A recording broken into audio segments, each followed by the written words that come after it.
Welcome, and thank you so much for attending our event, COP26 and Beyond, which is being co-ran by United Nations Association USA and United Nations Association Scotland. I'm Chris Towd from UN House Scotland, a civil society organisation based in Edinburgh, which focuses on implementing the SDGs at the grassroots level in a Scottish context, including working on issues like climate justice, human trafficking, and nuclear disarmament. We really hope this will be a fantastic and in many ways a rare opportunity for members of our organisations to have dialogue and constructive discussions across borders, and to hear from two distinguished speakers, Dr Carl Wright and Mr David Levaï. Over to you, Hannah. My name is Hannah Chernow, and I am the Vice Chair of UNA Scotland. Both Chris and I are incredibly grateful to be welcoming you all today as young leaders from United Nations Association Scotland and its outreach arm, United Nations House Scotland.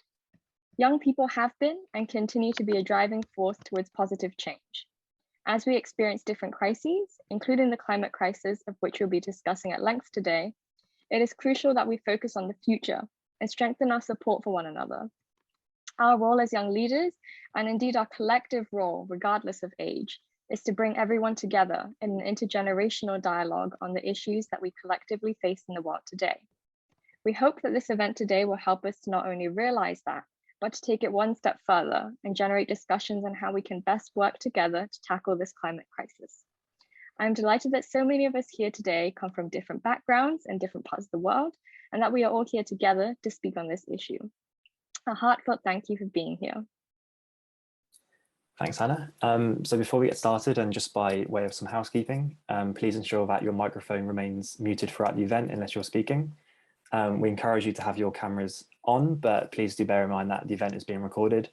If you're under 18, you'll need to seek the permission of a parent or guardian if you do wish to have your camera on while the event is being recorded. Please feel free to post your questions in the chat throughout, but to precede them with the letter Q, just so we can it makes it easier just so we can see when the questions are coming in. And finally, we'd love to be the event to be as interactive as possible, so feel free to also make use of the interaction function at the bottom of the screen. And if you haven't already, please add the organisation/chapter you're a member of to the end of your name, just so when we go into the Q&A and the breakout sessions, it's easier for us to get to know each other. Over to you, Hannah. Great, thank you, Chris. So before we begin, I would just like to provide a quick overview of the event. We will be shortly hearing from our distinguished speakers and guests, Dr. Carl Wright and Mr. David Levaï, before moving on to a short Q&A where we welcome you all to submit questions in the chat box. This will be followed by a response from our distinguished guest, Mr. Mark Scully, before moving on to an opportunity for us all to share our experiences and thoughts in more detail in breakout rooms. After that, we will then come together and hear from each breakout room before closing. Great, so without further ado, I'd like to pass over to Dr. Tita Banks, the National Chair of UNA USA, to further introduce herself and the event. Over to you, Tita. Okay, thank you, Hannah and Chris. And just a correction, I'm the former National Chair of UNA USA. So thank you so much and welcome everyone. Greetings, everyone. I'm wearing a different hat, an additional hat. So I will be speaking on behalf of the World Federation of United Nations Associations. So we welcome you to this assembly of UNAs, UNA Scotland and UNA USA. We've entitled this session COP26 and Beyond. So thank you for participating in the next great step in addressing climate change and saving our planet. We welcome you to consider, where do we go from here? The World Federation of UNAs,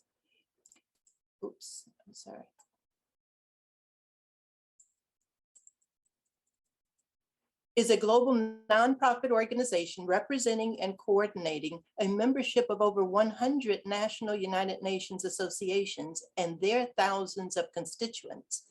Guided by our vision of a United Nations that is a powerful force in meeting common global challenges and opportunities, WFUNA works to strengthen and improve the United Nations. We achieve this through the engagement of people who share a global mindset and support international cooperation, global citizens. We meet with each other through partnering projects, regional summits, as well as the triennial plenaries, where we discuss issues affecting our nations, our UNAs, and the many people throughout the world. We not only work with each other, but we also work with UN agencies and offices, intergovernmental agencies, international governments, and NGOs.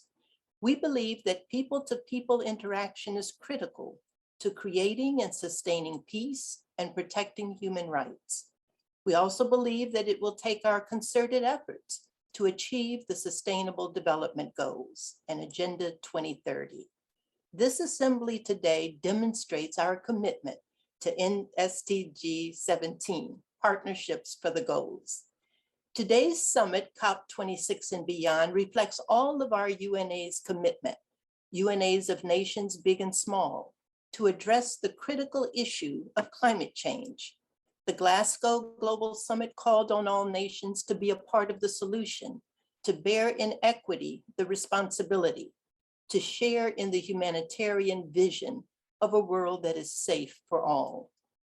The World Federation of UNAs provides a resource for each nation's people to speak their truth, to share their perspectives, to reach across political, ethnic, and economic divides, and work together for a better world. The UNAs of Wafuna recognize Dr. King's veritable words, quote, "What affects one directly affects all indirectly."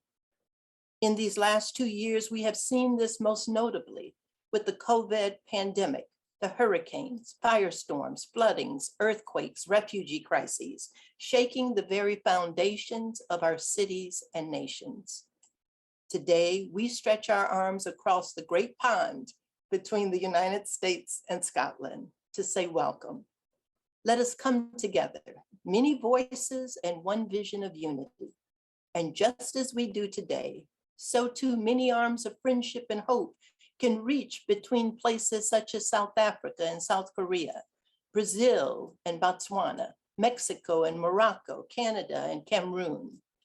This step today by our UNAs is part of the ongoing steps on the journey to the future world we want. We stand with the UN Secretary General as he reminded us at COP26 of the poetic words of the great Scottish writer Robert Louis Stevenson, who wrote, quote, "Don't judge each day by the harvest you reap, but by the seeds that you plant. We have many more seeds to plant along the path. We won't reach our destination in one day or one conference, but I know we can get there. Today, we, the UNAs, UNA in Scotland, plant the seed of hope and partnership in this our great cause. So welcome from the World Federation of UNAs. It's now my pleasure to present Ms. Rachel Bowen Pittman, Executive Director of the United Nations Association of the United States of America. Rachel? Thank you, Tita. And on behalf of the United Nations Association of the USA, I would like to thank and welcome everyone for participating today. I would also like to thank my colleagues at UNA Scotland for their partnership in this event today. For those of you who are not familiar with UNA USA, we are a grassroots movement dedicated to our mission to educate, inspire, and mobilize Americans to support the principles and vital work of the United Nations and its agencies. We have 20,000 members, 60% who are under the age of 26, who live in all 50 states, Puerto Rico, and Washington, D.C., and convene in over 220 campus and community chapters. We believe in lifting our voices through civic engagement, which is achieved through our public events, community partnerships, volunteering, and grassroots advocacy. At UNA USA, our members are united in their commitment to global engagement and their belief that each of us play a part in advancing the UN's mission in achieving the Sustainable Development Goals. We are excited to bring to you today's joint program on COP26 and Beyond.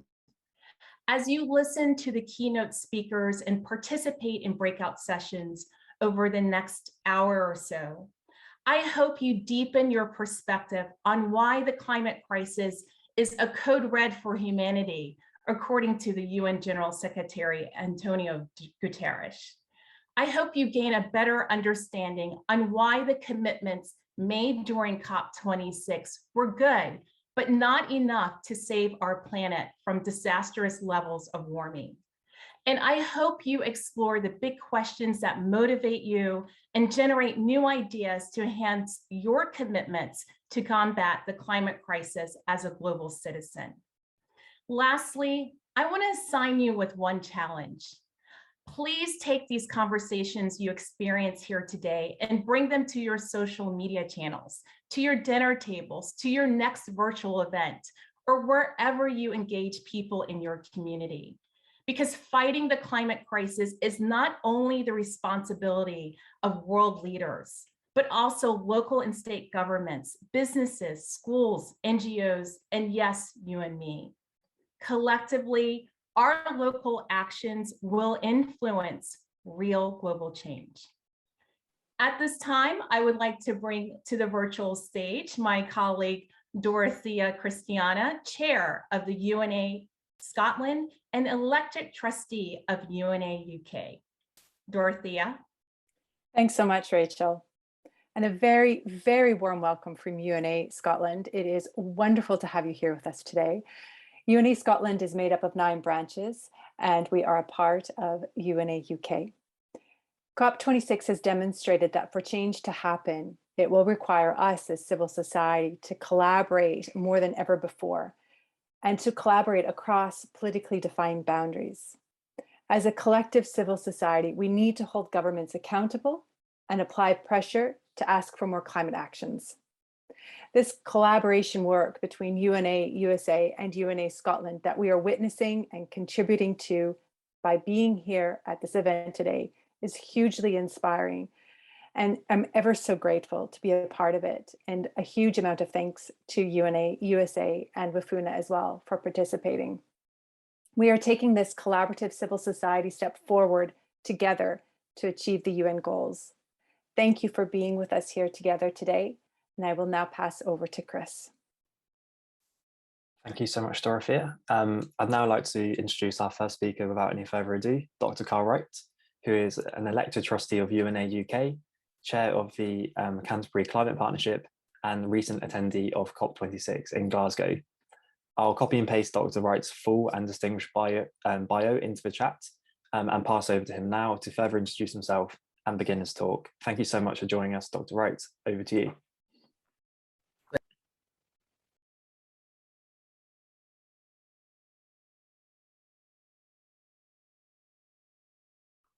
I think you're on mute, Dr. Wright.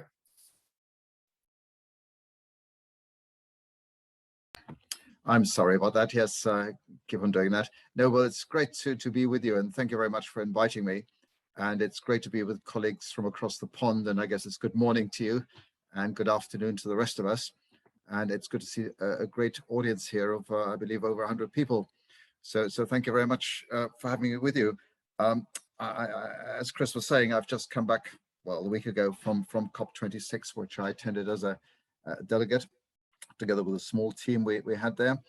And I've had a chance to reflect a little bit. And what I want to briefly present to you this afternoon, this morning, is what I've called some of the local solutions to climate change. Perhaps if we go back to the first slide, though, which is at the beginning on COP26, local action to combat climate change.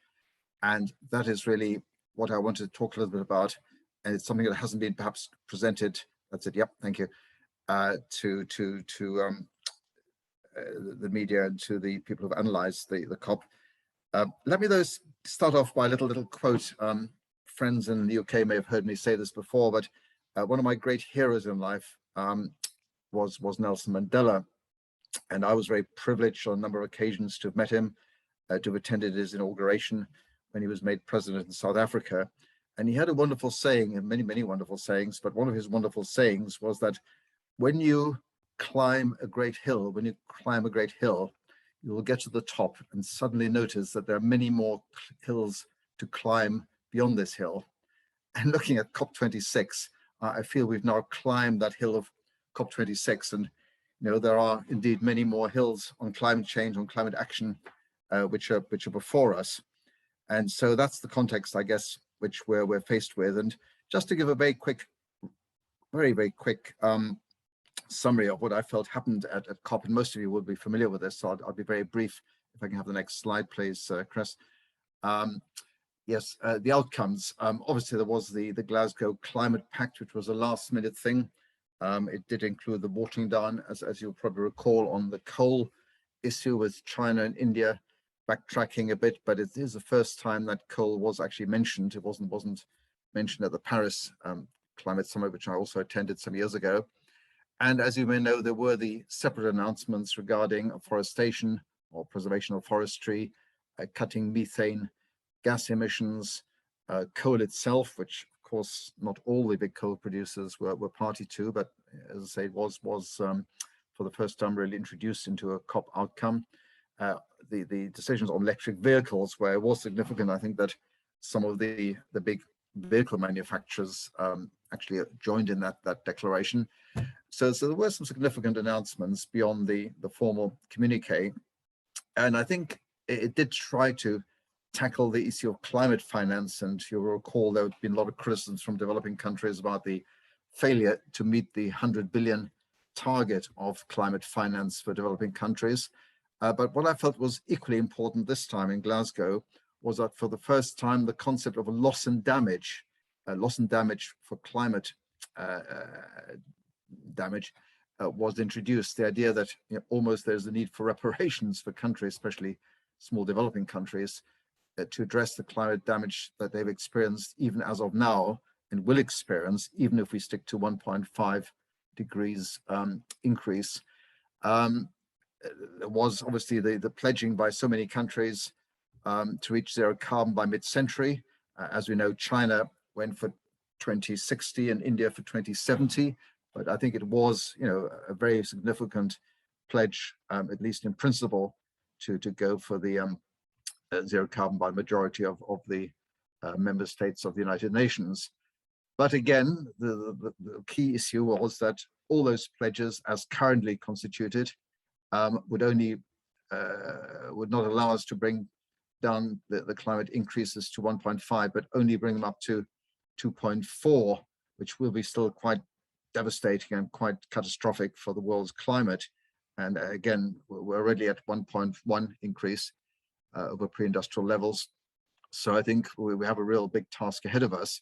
And one of the big worries I had, and I think a lot of people have, about the nice words, the blah, blah, blah, as Greta Thunberg would say, but the nice words is the lack of implementation mechanisms, lack of enforcement mechanisms. And of course, that is the problem with many UN declarations, that they lack those enforcement mechanisms and do rely on the goodwill of member states to take things forward. But there is hope, I think, in the sense that, as I think Mr. Guterres said, the 1.5 is being kept alive, and there will be regular reviews on an annual basis, starting with COP27 in Sharm el-Sheikh in 2022. So there is going to be mounting pressure on governments to further enhance their climate targets to reach the kind of 1.5 which we so desperately need. Okay, next slide, please. Right, I want you to focus a bit on the urban context, because this is probably my expertise, but it's also, I think, something that's been neglected. And already in 2014, the IPCC recognized that the urban context is absolutely critical to tackling climate change. It noted that 50% of the global population is urban. That incidentally will rise to 2/3 by 2050, massive urbanization across the world, and huge number of growth in cities, especially secondary cities and smaller cities in developing countries. Those cities are responsible for 66% of global energy. They consume, or they emit rather, something like 70% of global CO2 emissions. So the urban context is absolutely critical to tackling climate change. Likewise, if you go a bit more detail, buildings, whether it's domestic buildings, whether it's office buildings, whether it's factories, they consume something like a third of entire global energy output. In the case of the European Union, it's actually 40%, even higher. And if you look at some of the targets that are necessary, the IPCC has projected that between 2010 and 2050, In other words, over the next 30 years now, the greenhouse gas emissions from buildings will have to fall by 80 to 90%, massive amount, in order to meet the necessary carbon reduction targets. Huge contribution by domestic dwellings and by office buildings and others in terms of carbon emissions. Likewise, transport, as we know, is a key factor, and IPCC projects that there has to be a 30% reduction in energy usage from transport to meet the UN targets. And of course, renewables, we all know solar, wind, and so forth, will have to account of 70 to 85% of electricity by 2050. So some very ambitious targets, which we're certainly not close to meeting as a result of the COP discussions in Glasgow. So what's the way forward? Final slide. I'm just giving a little bit of a summary. I would say that there are really vital local solutions to climate change over and above the kind of national contributions which national governments are committed to. And maybe I should just say to our American friends also, it was a real delight to see such a positive, engaged United States delegation with President Biden, John Kerry, and many others, and a big civil society and indeed business and local government, mayors, cities presence from the USA, which was a tremendously refreshing after the rather somber days of Donald Trump's denial of climate change. So what are the solutions at the local level? Well, let me just put the context a little bit. I think one of the I think to me encouraging things, having been at the COP, was the extent of diverse stakeholders. It wasn't just the central governments, it wasn't just the national officials, it was a large number of stakeholders, whether it's civil society, whether it was business, whether it was the mayors and the city representatives, whether it was the indigenous peoples which were there in force. And I think this multi-stakeholder approach to tackling climate change is, to my mind, as critical, in fact, more critical than purely having the federal or the national governments or even the state governments taking action. And this is encompassed in the Paris statement on what's called the multi-level climate action. It's also referred to sometimes as territorial approach to local development, TALD, and the localizing of the SDGs, and bearing in mind that climate action is very much part of the wider SDG, Sustainable Development Goal agenda. We're also looking at a very much a green-led recovery from the COVID pandemic, having green deals, and we've heard a lot about this in the States. We've heard a lot about this in Europe. The European Commission, for example, in Brussels is very committed to having a Green Deal for Europe. And it's very much the kind of approach which local government wants to see happening at the grassroots level. Green jobs, green investments, and generally a much more sustainable approach to economic development. Across the globe, something like 2,000 subnational governments, primarily cities, but also some state governments, have declared climate emergencies. And there is, some of you may know, the C40, as it's called, group of global cities. These are the really big cities like Tokyo, New York, London, Berlin, Paris, chaired currently by Mayor Sadiq Khan of London. It's actually near 100 cities, although it's called C40, it's now nearly 100, who've committed to the race to zero carbon. And of those 100 cities, I think something like 2/3 have now got a plan in place to reach zero carbon. And one of the most progressive examples, I think, was Glasgow itself. The city of Glasgow, something like 1 million population, has committed to reaching zero carbon across the entire city by 2030 in 8 years' time, which is pretty ambitious. And they're spending billions of dollars, billions of pounds to meet that target. And that is where I think a lot can be done at subnational level, over and above what can be done at the level of central government.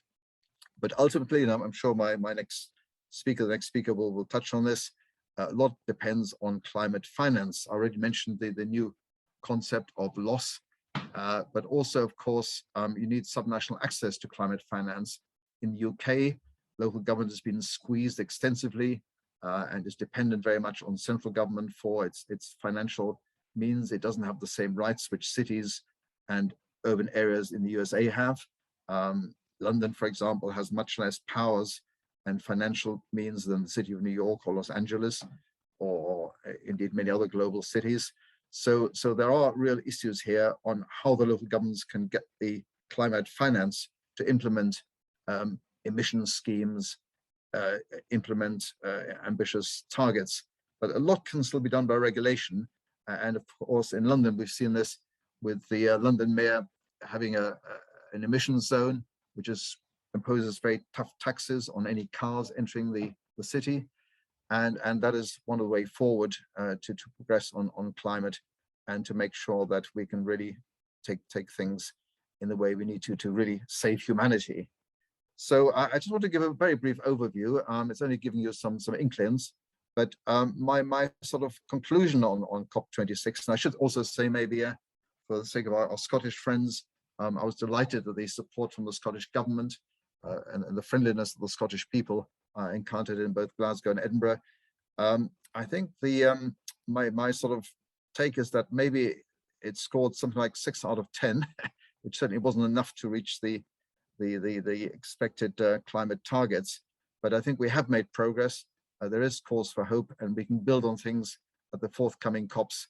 And as Nelson Mandela says, climb those hills to really avoid the kind of catastrophe which will otherwise face humanity if we don't stick to the 1.50 centigrade increases. Thank you very much. Thank you very much, Carl, for sharing with us your thoughts on COP26 and for summarizing its outcomes and hopes for the future. I am now delighted to introduce our second speaker for today, Mr. David Levaï. Mr. Levaï is a fellow for international climate policy and diplomacy at the UN Foundation, where he focuses on climate negotiations under the Paris Agreement. Mr. Levaï is also an associate researcher with IDDRI. I will put Mr. Levaï's full bio in the chat for you to see. Thank you, David, for joining us today. The floor is yours. Thank you very much for having me, and thank you to the talking on the two sides of the pond today. Anna, give me a time check as we go on, because I want to make sure we have enough time for question. A lot have been said by Dr. Wright, and so I'm going to try not to repeat that. Unfortunately, I didn't have the opportunity like you to go to Scotland, because I'm based in the US and I'm French, and so I was still under travel ban, one of the nice measures around COVID.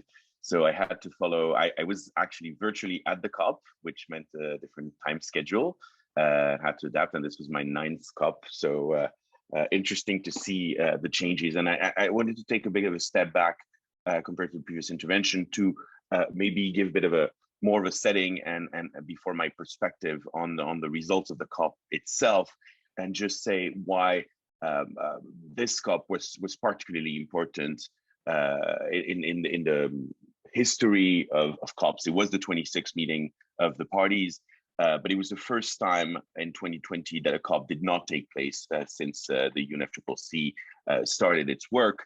And so there was a lot of things to be decided. There was a lot of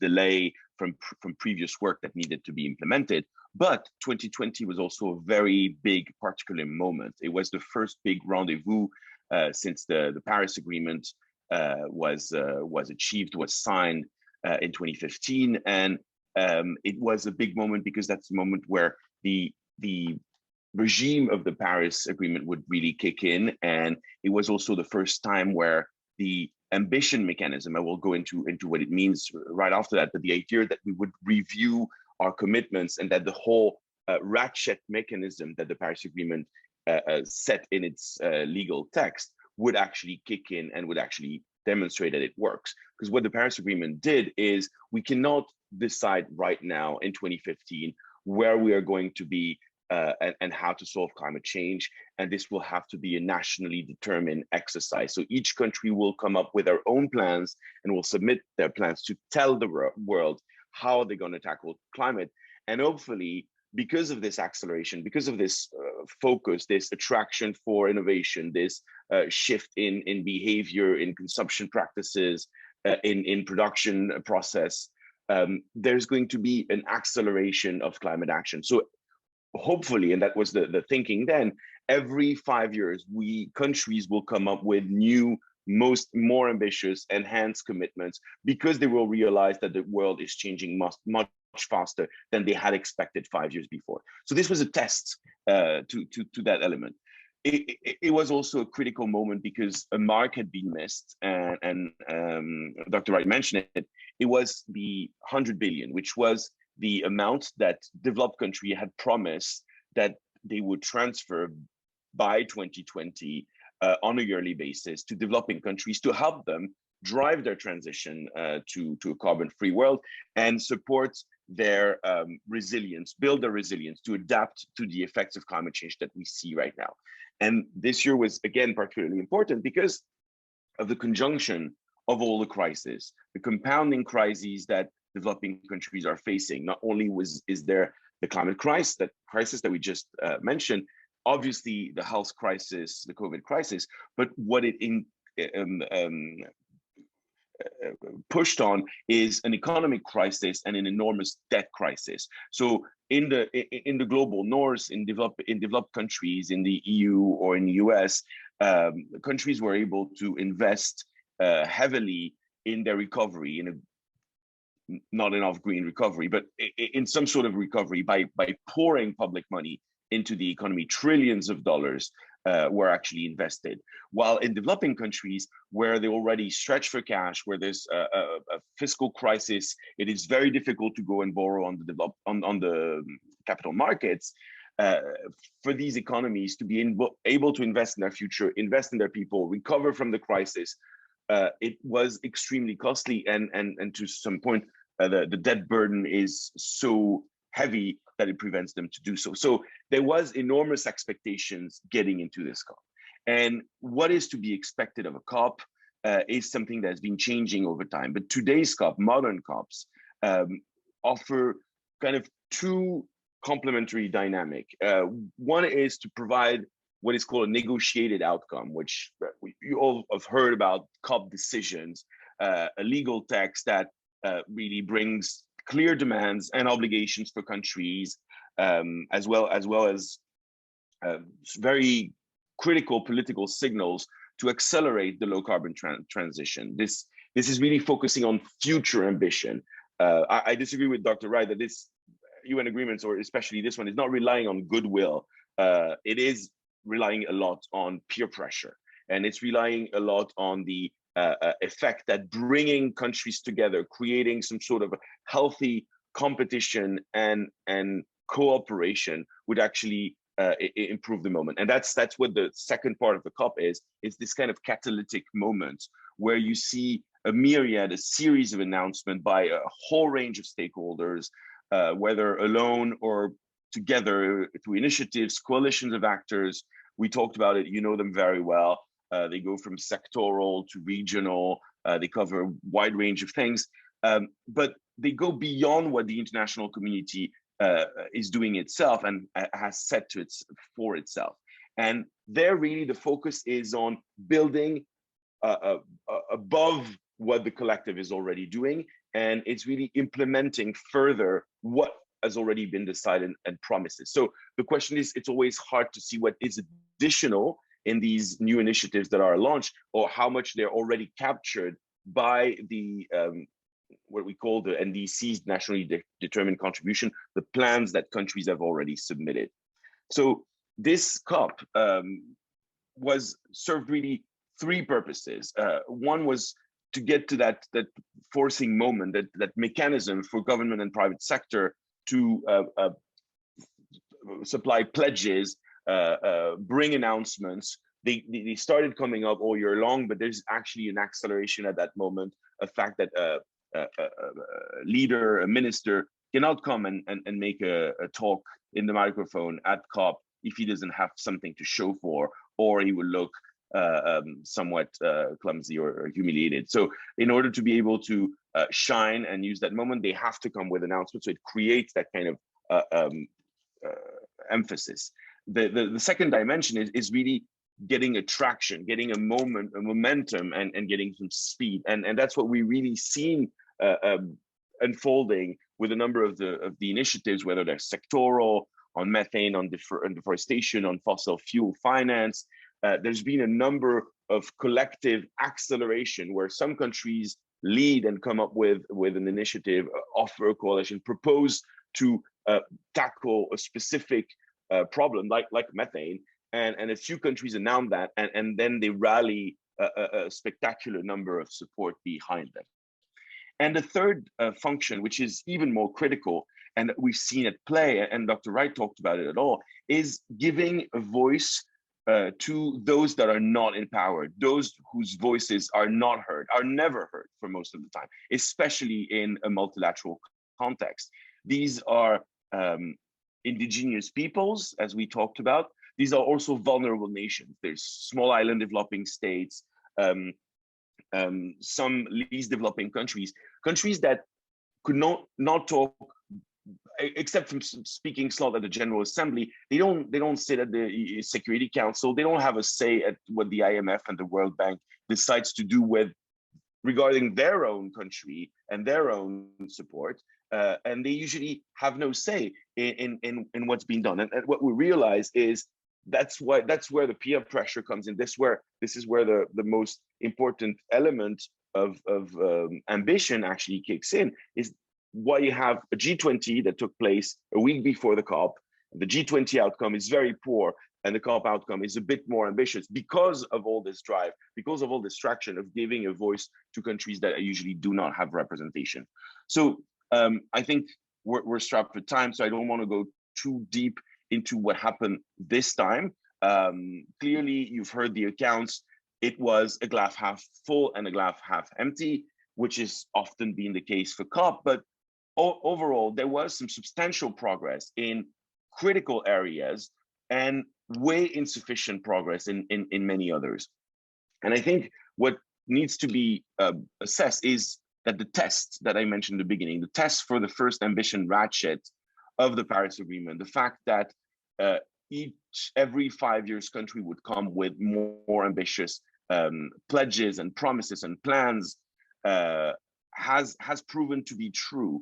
The focus on 1.5 degrees, which was not the case in Paris, where 1.5 was just added at the last minute as one of the temperature goals, has now really taken over being the maximum one that we can face. So that's been a progress. We've seen enormous mobilization and alignment with net zero, with zero carbon emission by mid-century almost, which was not the case also 5 years ago. So the progress has been there. The problem is that there's a huge question of credibility in the consistency between the promises that are made towards getting a net zero carbon emission in 2050 and where countries are right now. They need to put this in coherence, close the gap, align their short, medium, and long-term targets. And so there are many countries where it's the case. I think we know that the EU is well aligned. There's places where, like the US, we're getting there, and the alignment seems to be much better. And there's places which is outrageous lies that have been put on the table, whether it's Brazil, Australia, Russia, or Saudi Arabia, where their NDCs, their contribution don't represent really anything, and not consistent at all with the actions that are being led right now. And so that needs to be corrected. We've talked about the fact that for the first time a legal text under the convention mentions fossil fuels and coal in particular, and that's a big progress. But again, it's not going to change anything overnight. It really sucks the air out of the support for coal all over the world and puts it on the spot, put countries on the spot. So it will send that political signal, but it did not from one day to the next unplug all these power plants that are functioning on coal. And last but not least, I want to mention what Dr. Wright talked about, which is mechanisms for loss and damage. Loss and damage has been this account that once we have tried to mitigate climate change as much as possible, and once we've tried to adapt to a world where temperature has increased to the minimum possible, but we still have to adapt to that world, there will be consequences, there will be impacts that we can't adapt with. There will be population that will be displaced, there will be extreme events, and those losses and those damages need to be accounted for. So far, there's no financial mechanism.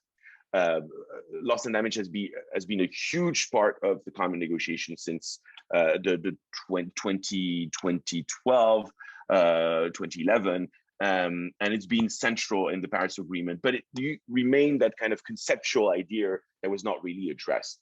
With the IPCC report this year, with the tremendous impact that has been hitting a number of geographies, kind of all over the world, this question has become even more central by countries that say we can barely pay for a transition, we cannot pay to build our resilience and adapt to climate change. How do you expect us to survive to all this mounting pressure on our budget, on our debt, on our population, on our social cost every year?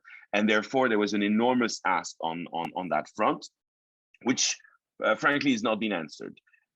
Some work has been launched. A committee is going to work on it, actually a dialogue, and it will come out with some processes next year and the year afterwards. So that's overall the conclusion.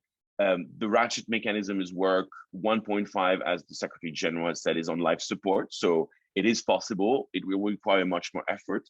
But COP26 fell short on a number of solidarity demands, including this one. And there will be a central focus towards the next COP, which will be in Egypt next year, focus on shifting finance towards really not what the donors can actually provide, but what the needs of developing countries are.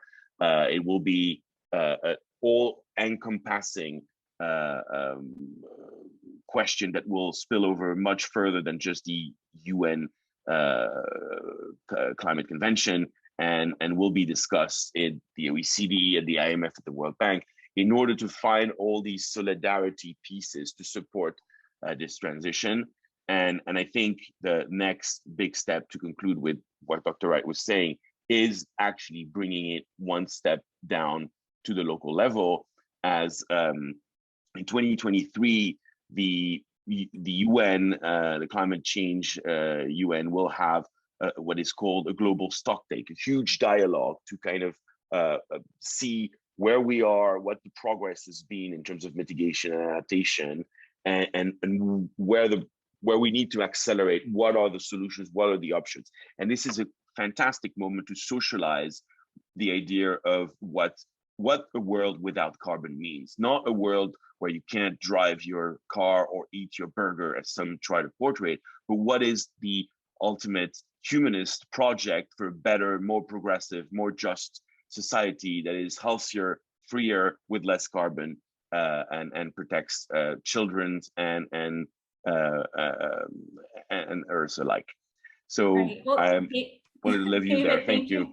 Thank you so much. I feel like we can hear you talk all day, but I'm going to kind of move us a little bit forward, because I'm sure a lot of our audience will have questions for you and Carl. And I definitely want to thank Carl and you for giving us an inside view of what occurred during COP26.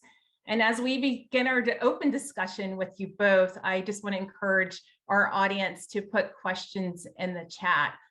So Carl, I just want to quickly ask you a question, kind of a little bit of what David touched on.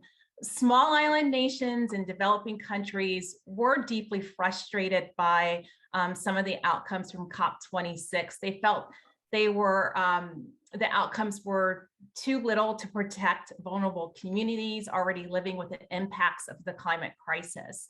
What are some key, what were some of those key disappointments, and how do you think, or how should developed nations plan to address those concerns? Yeah, well, thanks very much, Rachel. I mean, working as I have done professionally with the 54 countries of the Commonwealth, which includes, I think, 30 plus small island developing states, I'm very sympathetic, and I met quite a few people in Glasgow. I mean, even little tiny Tuvalu in the Pacific had a pavilion in the blue zone and was represented. So that was a good thing that they were there, and many other small states. But they were all very frustrated because, you know, as I said earlier, the current trajectory is for 2.4. which unless something really dramatic is done in the next decade, we won't reach zero carbon. These islands will simply disappear under the waves. I mean, I've been to the beaches of Bahamas, I've been to the Maldives, I've been to countries in the Pacific like Kiribati and many others. And these are incredibly low-lying, vulnerable states which are already exposed to massive changes. And even with the current climate, which is a 1.1 increase on traditional temperature values, these countries are confronted with huge problems, and they are very angry with countries like Australia, which are continuing with their coal production and didn't want to sign up to the coal pact. And clearly what needs to be done is for these countries, to be given massive financial support, including adaptation measures, but that won't help them if their country disappears under the waves and the populations are displaced. And of course, it's not just these little islands. It's going to be Bangladesh. It's going to be a lot of global cities, including in the States and in Europe, which are going to be inundated by sea level rises and other dramatic climatic events, as we've seen in the Western states and USA recently, and much of Europe. So I think the simple answer is we have to be more serious about the Paris targets and really do something dramatic in the next decade, because that's going to be the critical time. There's no good waiting till 2050. It's much too late. And but I am hopeful, because, as I said, the local governments are getting engaged, businesses are getting engaged. I met a big businessman, a senior businessman from the States in Glasgow, who is committed to converting his shipping fleet to hydrogen, green hydrogen. So I think there is hope if many of these other stakeholders, as I said, take really decisive action. But certainly I fully sympathize with the small island states. Thank you so much. Thank you so much, Carl. And thank you to David and Carl for your presentations. And I have a question for David, and it's a three-pronged approach. Firstly, can you share your thoughts on why youth are disappointed about the outcomes from COP26?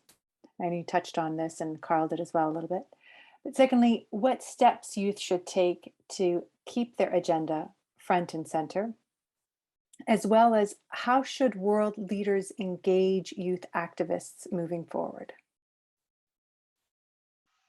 Thank you. This is really an important question, because I think the last COP, the previous one, COP25 in Madrid, ended up with huge disappointment, and I think this one managed to kind of limit the disappointment to a certain extent. But I think disappointment comes from expectations, and to be frank, because of the change in the status of COP, where somewhat legal binding negotiation between countries have shifted to also demonstrate a myriad of initiatives and more of a trade show on climate, it kind of shifts also expectations that a COP would be able to solve the climate and the climate crisis. And that's absolutely not true. No single conference can end the climate crisis or stop CO2 accumulation in the atmosphere. And what we have to keep in mind, and I think it doesn't change what the youth is asking for. It needs to change what somewhat the expectations of what the youth can achieve in those moments, is that it's a forcing moment, a spotlight moment, and a collective one.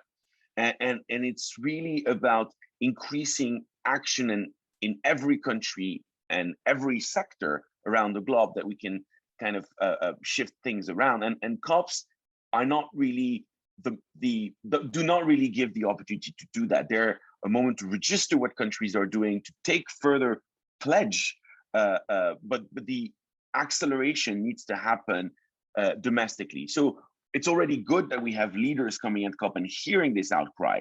And I think I would use the words that Barack Obama was there, talked about in his speech, saying that by construction, by definition, a place where you have to agree on by a means of consensus can only be unsatisfactory and frustrating. That's what people say about all consensual outcomes, is that if they are unsatisfactory for everybody, then you really reached the consensus. So by construction, we will not have what we want. We will have some sort of compromise.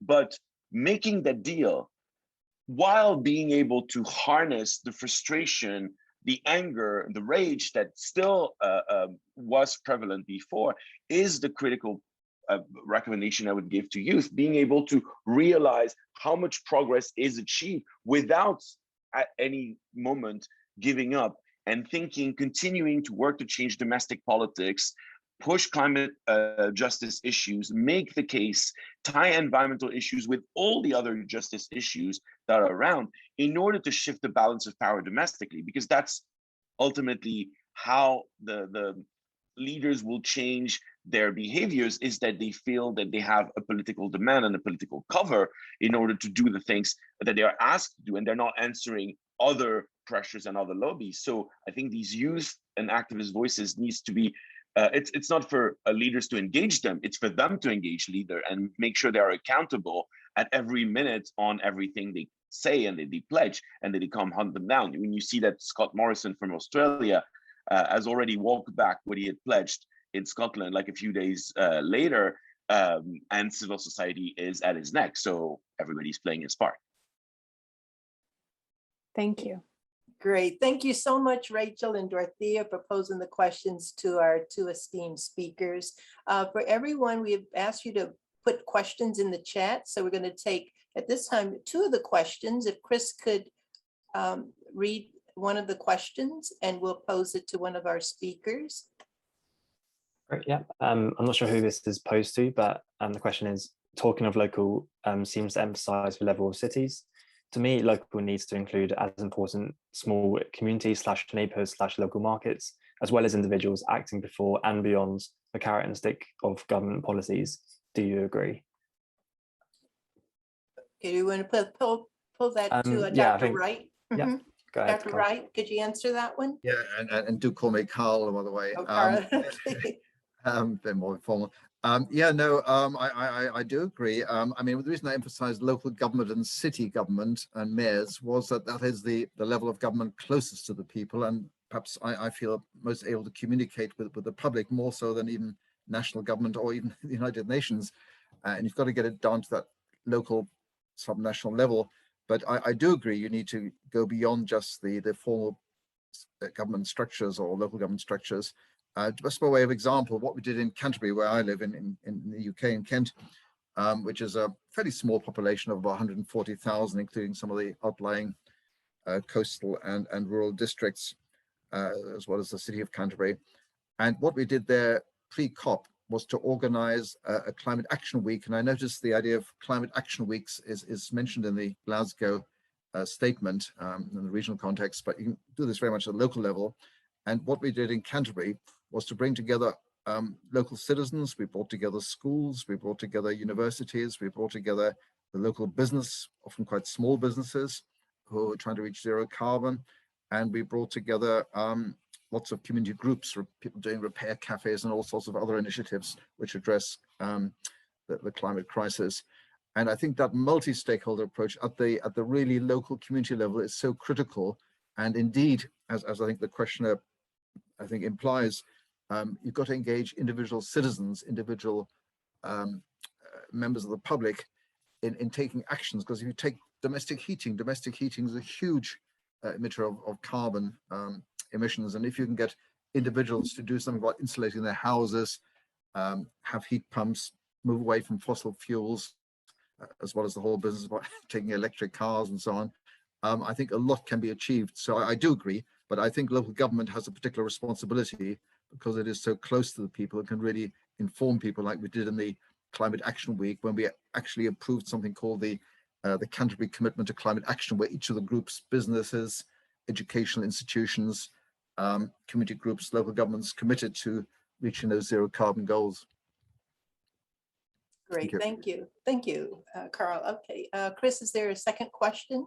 And we'll direct it to David. Yeah, so the next question, is the UN system taking concerted action to deal with the 2 major reduction challenges of buildings and transport, both on the political and technological levels? Thanks.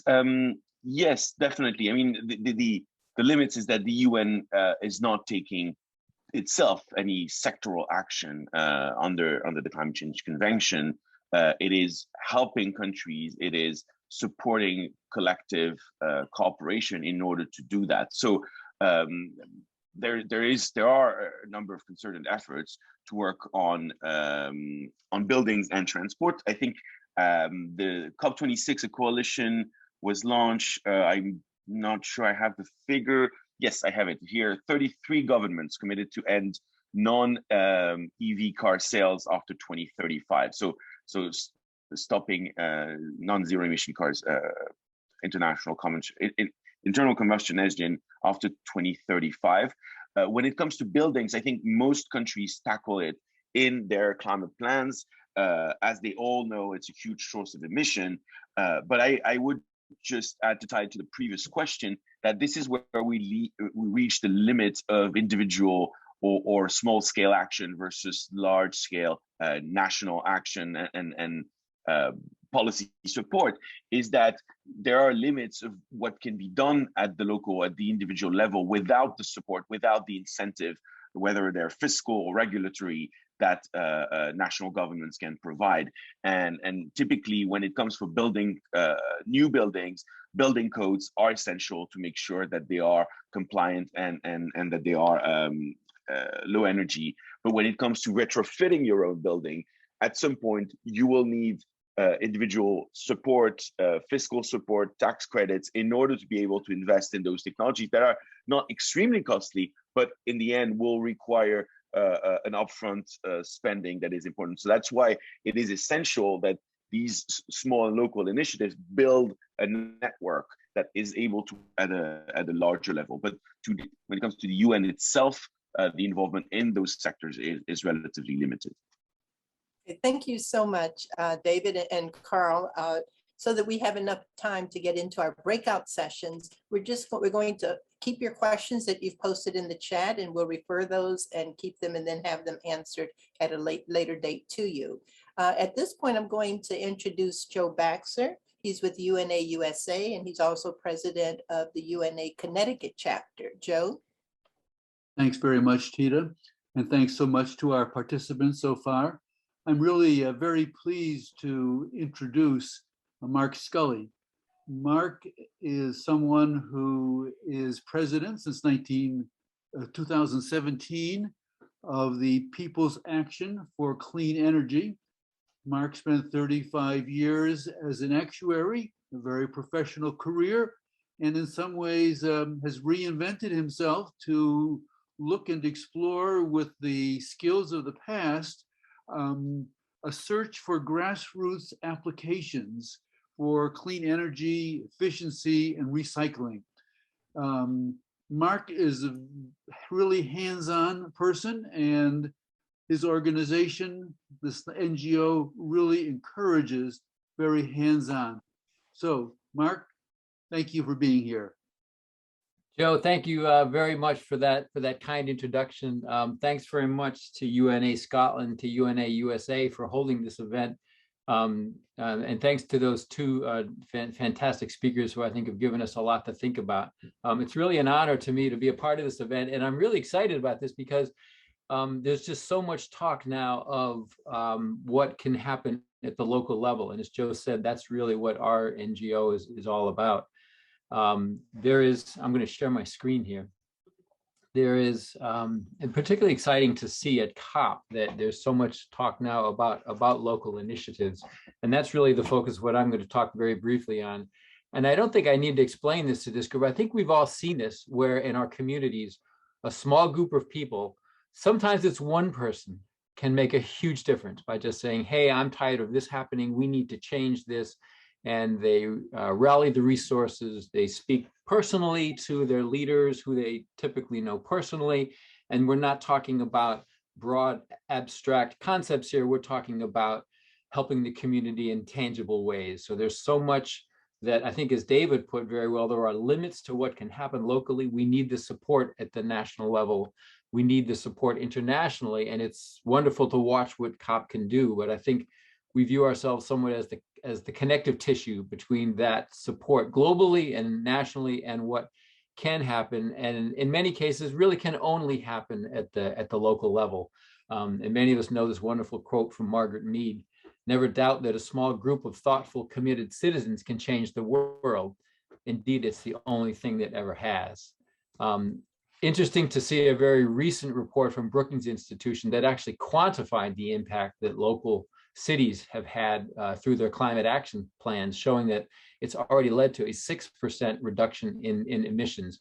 And yet I think that's only the tip of the iceberg. I think already, I think more than half of cities and so many smaller cities and communities don't have climate action plans.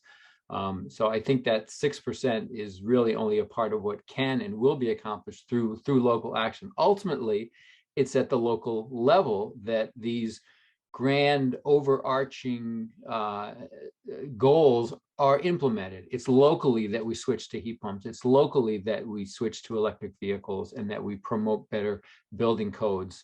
So it's really exciting to see now so much more attention being given to this local action.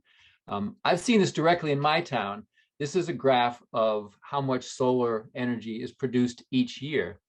And if you look at that graph, we were sort of poking along for a few years, and then something happened in 2013. Well, it's not a mystery. That was the year we did a campaign to promote solar. So it was a very hands-on grassroots campaign. And you can see by just a group of people getting together, raising awareness about something, it can have a very, very tangible impact. And I think all of us could probably name many examples, just like this one. So our nonprofit, People's Action for Clean Energy, is really dedicated to giving local individuals, local groups of engaged citizens the tools and resources to help them become more effective. And I love the example that Carl put out in the chat about what's being done in Canterbury. I'm going to go back and study that one very carefully. But what we love to do is meet with people in towns, and whether they're in, our work is in Connecticut, but I know this happens in Hawaii, it happens in Scotland, it happens all over the place. And what we love to do is help groups organize their team, understand their energy usage, put together an energy plan. We've got a draft energy plan on our website that anybody can use, and then get to work in the community the way the Canterbury has done, and engaging the community and chipping away at these things like promoting energy efficiency, promoting solar, promoting electric vehicles. So there's much that is happening at the global level, at the national level, but it's exciting to see that ultimately each of us can be a part of what's happening at the local level. So thank you. Thank you for having me. Great. Thanks so much, Mark. And that's our segue into our breakout sessions, where we will be discussing how we can do this in our own cities and UNAs, as well as collaboratively. So Chris, I'll turn it over to you to give us direction for the breakout session. Great, thanks very much, Tita. So we are slightly behind schedule, but we'll carry on with the breakout sessions. So this is really our chance to have that collaboration between UNA USA and UNA Scotland. We have come up with some guiding questions. The first being, what were your reactions to COP26 and all the speakers?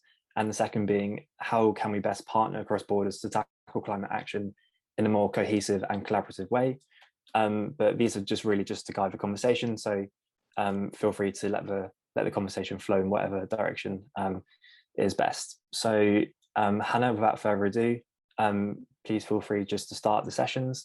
And if you would like to take notes, I've posted a link to a Google document in the chat, and those will have the questions I just mentioned in the document as well, and in the chat on Zoom. So Hannah, go ahead. Yeah, before we go to Hannah, for everyone, please remember that after the breakout sessions, we're going to reconvene because we want to hear readouts from what your group discussed, and then we'll do closing remarks. So please hang around with us. Thank you. Hannah? Thanks, Lita. Yep. Mm-hmm. Hi, everyone. So I think we are all back. If we are all back, I will just get started. I'd just like to say thank you, everyone, once again for attending and for joining us today. And thank you to our excellent facilitators. I hope that you're all able to participate in some good discussions on collaboration in COP26. I apologize that the breakout rooms were a bit short. So you might not have possibly had enough you might not have felt that you had enough discussion, or you felt you didn't have enough, you weren't able to say everything you would like to say. But we will be leaving the session open for you all to stay in chats and network and talk further at the very end. It is not an official part of the event, but just an opportunity to get to know one another. So that is there for you. I would like to now invite one person from each breakout room to please provide a short summary of what was discussed or said, or even just one thing that you found interesting that was said in your breakout room. In the first room, the facilitators that we had were Kayon, I'm sorry if I apologize that wrong, if I pronounced that wrong, sorry, and Dorothea. Who was nominated to speak for your room? Sure, that was me. Thanks so much, Hannah. Just a couple of quick highlight points here. We acknowledge that we're all in it together, that climate crisis is making us all equal, even if it's just looking at the security in terms of how to get into COP26, we were all treated equally. We talked about the power and influence that civil society has, that more preparedness is needed for our failure in the climate crisis and dealing with it more effectively. And we talked about the contrast of political views. Some politicians get it and some don't. The need to include the SDGs in school curriculums, as there's a concern of the ignorance towards the SDGs. And then lastly, that it was just really striking that the UN does not have some sort of collaboration for local, national, and international civil society, and that UN is really missing out in that regard. Thank you. Thank you, Dorothea. Next, in room 2, we have, or group 2, we have Bettina and myself. I don't believe we nominated someone to speak for our room, although I did miss the first part. Bettina, did you nominate someone?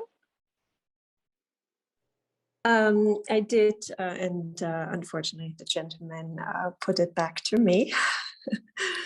Thank you, Hannah.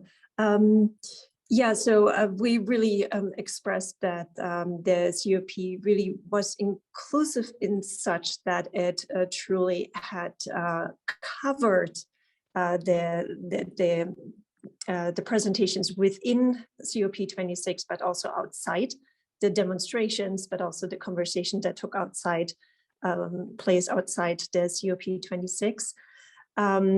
The frustration was expressed, of course, that major issues such as the carbon taxes were not discussed, were not even made a bigger matter, because that's really one of the things that we feel strongly is something that needs to be addressed when we're talking about climate change. Youth involvement was also little within COP26 itself. And probably the majority of us have seen the conversation taking place through the media, how that also with civil society really mostly left out on the conversation. With regard to how best to partner across borders in a more cohesive, collaborative way, unfortunately didn't have too much time to dive into it, because we really talked about the participation in itself, was really to look into what is already been done within the collaborative space, to look into sort of making an audit, to look into how can we possible consolidate these meetings or these collaborative efforts to then really put a cohesive effort forward, just really an audit, and then identify the stakeholders, and then with that really be more cohesive. But yeah, again, we weren't able to get too much into how we would want to see it. But just as a side note, everyone on this call has been either in Scotland participating or has been participating online. Thank you so much, Bettina. So in group 3, room 3, we have Tita and Chris, who's speaking on behalf of your room. Yeah, we're pleased that Nigel will be doing our readout. Yes, just very quickly. I think the main thing, after a few initial reflections on COP itself, we focused on new ways of collaborating, and it struck us that there needs to be we need to set up ways of doing it. Of course, there needs to be a sharing of best practice, because several examples were given of cities, both in the USA and in Scotland or England, to of best practice, and the more we know about each other's best practice, we're encouraged to try new things and so on. And that also brought back to the point mentioned earlier about the importance of local, not just at every level of local, as it were. It's not just the city level, but below that.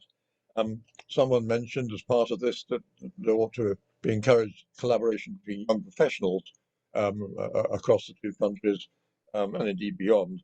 And finally, several of us were concerned about the need to pass a message on and get it shared by others that in many ways part of our problem is the consumer culture, this idea we need to get more and more stuff, often coming from right across the world, and that itself has an indirect carbon footprint that needs to be taken seriously. Thank you. Thank you, Nigel. Next we have group 4, Joe and Hannah. So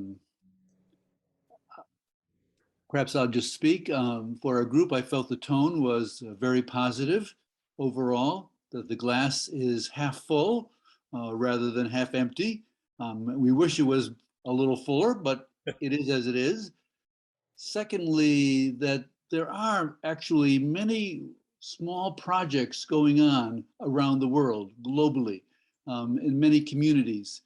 And one of the keys in people's experience is to encourage conversations and small groups, communities to meet, whether it be individuals within a neighborhood, whether it be individuals who are part of a small community or a larger community. But those conversations, whether they be through Zoom, but even better, person to person, can open the door to taking concrete action. So I think the overall sense is think globally, act locally. Thank you. Thank you, Joe. And last but not least, our final group, group 5, Mark and Hannah. Oh, sorry, Mark and Pat. Apologies. I think I got the short straw on that one. However, we were very lucky in our group because we had 2 participants who know Africa very well. In fact, Matthias had put some information in the chat prior to our breakout, and Isaac was able to contribute as well. And we were considering how communities such as those across Africa, rural communities particularly, but also across places like Latin America and the Pacific Islands, could take on board this issue of dealing with it locally. And it was very clear that we would have to approach it in a very different way to some of the things that we had been talking about in our developed countries, our Western countries. And we were looking at the issues around literacy. There is obviously a need for education, and trying to find a way to get messages about how you use the land more effectively.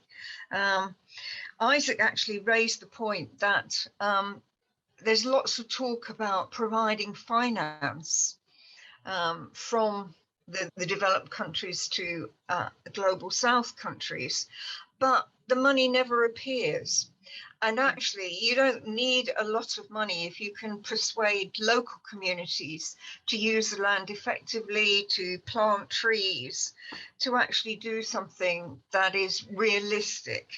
And that was really what we were about, doing something locally that is appropriate to where you are in the world, that is actually realistic. Great. Thank you so much, Pat, and thank you very much, everyone, for sharing and participating in discussions.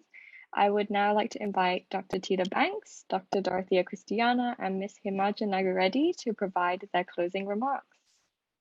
Sure, thank you so much, Hannah. And again, on behalf of the World Federation of UNAs, Special thanks to UNA Scotland team who initiated this effort, Hannah, Chris, and Dr. Dorothea. Thanks also to Joe Baxter, who was our intermediary, who connected us. Thank you especially to our speakers today during this session, and also thanks to the UNA USA team. Most importantly, we thank all of you for being a part of this dialogue today, COP26 and Beyond.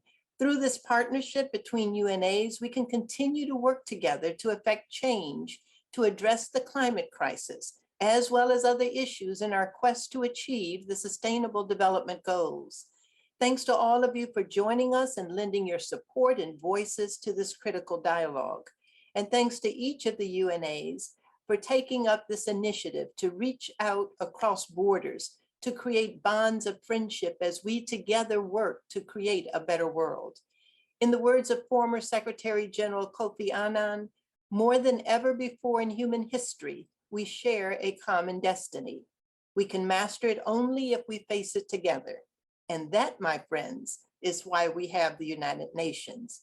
And what I would add to that is that, my friends, is why we have the World Federation of UNAs to assist in the work and the mission of the United Nations. So thank you so much. I'll now turn it over to Dorothea. Thank you, Tita.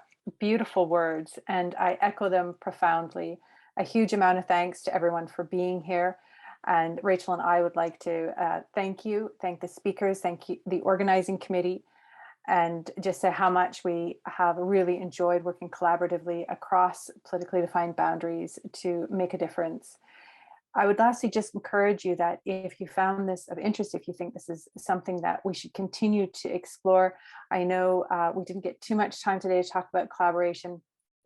So maybe it was an opportunity for us to really get to know each other a little bit and get to really also process COP26, which is so important. So please do reach out to Rachel or myself or Tita or anyone that you heard of speak today, Hannah, Chris, and let us know if this is something that you'd like to see move forward and how you'd like to see that move forward, because we certainly would welcome your thoughts and your feedback and your reflections. So many thanks again, and I am hugely inspired by working together with WAFUNA and UNA USA. Take care, Great. Everyone. Thank you, and we want to also hear from Imaja from UNA USA. Are you on? I am, yes. Perfect. Well, thank you so much again, and I'll make my remarks pretty short. So there's always one thing that you take away from going to or engaging with the UN conference like COP26 that stays with you forever. A keystone experience that challenges, reaffirms, or alters your core thoughts and perspectives. For me, during COP25, that was going to the pollution pods organized by the World Health Organization. This was an interactive art installation that included 5 interlinked geodesic domes that anyone at COP could walk through, whether you were a student, NGO delegate, world leader, journalist, the list goes on. And they used a mix of perfume blends and fog machines, each of the pods essentially with those mimicking the air quality of some of the world's most polluted cities. London, Beijing, Sao Paulo, and New Delhi, along with one of the most pristine environments on Earth, Tatra in Norway. Going through the pods was a life-changing experience for me. There were some pods that I couldn't bear to stand in for longer than a few seconds. There were some pods where I couldn't see the other side of the wall because of how thick and heavy that fog was. It contextualized everything that I had heard at COP that week. Concepts of how the climate crisis can affect the health and well-being of billions of people and the inequalities that can rise from inaction. This was my takeaway experience.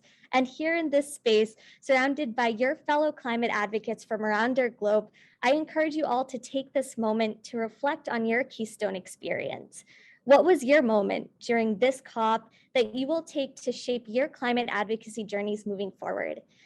And I implore you to also think about that story that you choose to share to bring others with you along on that journey. Essentially, our whole goal here is to make sure that we are rooted in environmental justice. Here we are invested in COP and driven to act on the changes discussed moving forward because we believe that protecting equity and universal human rights today and in the future at a local and on a global level entirely depends on how much we protect our environment. So thank you all so much for being here again today, for being invested in fighting for such a greener future for every single one of us. To our incredible UNA organizers, thank you for putting together a wonderful event and providing a space for inter-stakeholder connection, reflection, brainstorming, and action planning. To everyone here, thank you for joining. We need you all in this effort. Own this movement because this movement is yours, because this planet is your home. Our time to act is now. And with that, I'll hand it off. Great. Thank you so much, Imogen. Chris and Hannah, can you just close us out in terms of what we need to do? Sure, yes. Oh, sorry, go ahead, Chris. Yeah. Oh. All right, yes. I'd just like to say thank you once again to everyone for participating, not just being here, but for actively participating in our event today. Without you, we could not make this event a success. So thank you very much. I'd also just like to once again say that we will be keeping this Zoom session open, which means if you'd like, you can stay on and talk to everyone, get to know people, communicate, network. It is not an official part of the event, so if you have to leave, that's completely fine. We just thought that we'd like to pose this opportunity for you. So yes, once again, thank you. And Chris? Yeah, just to reiterate what Hannah said, thank you so much for attending, and please feel free to keep the discussion going. I've posted my email in the chat, so feel free to email me, and if you'd like to speak with someone else, I can pass on their details.